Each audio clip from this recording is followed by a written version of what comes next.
তো এই পোয়েমটার মানে কি, যে রেন হাউস মানে রেন একটা স্মল ব্রাউন বার্ডকে বলছে, তার একটা বাড়ি বানানো হচ্ছে। কে লিখেছে এটা?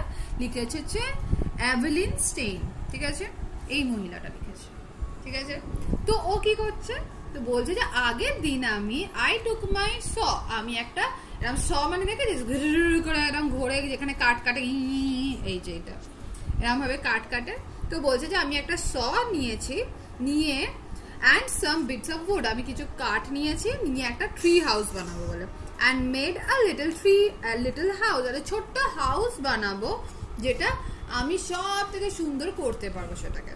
I put a mossy green and little pointed roof, আমি এখানে পুরো চারদিকে শ্যাওলা লাগিয়েছি, আর পুরো চারদিকে আমি এরকম দেখ সুন্দর করে এরকম পয়েন্টেড রুফ বানিয়েছি।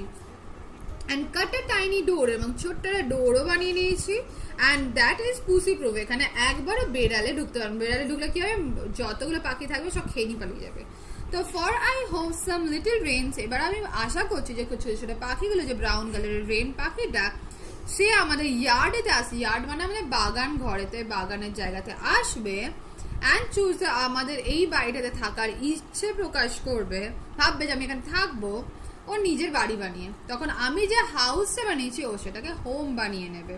আইসালে হ্যাং, আমি কিছু ওখানে কয়েকটা গাছ লাগিয়ে দেবো, আর কিছু ডালপালা লাগিয়ে রাখবো অফ দ্য অ্যাপেল ট্রি এর গাছে, তো ওটাকে টাঙিয়ে দেবো। And I am sure of the rent for it they will sing for me, আমি জানি ওকে যে বাড়িটা বানিয়ে দিলাম ফ্রিতে, বা ওকে রেন্টের জন্য কি, রেন্ট মানে কি, যখন আমরা বাড়িতে থাকার জন্য যে পয়সাটা দিতে হয়, আর ওকে কি দিতে হবে আমাকে রেন্টেতে, ওকে গান গাইতে হবে, রেন পাখিটা সে গান গাবে, দ্যাট ইজ দ্য রেন্ট।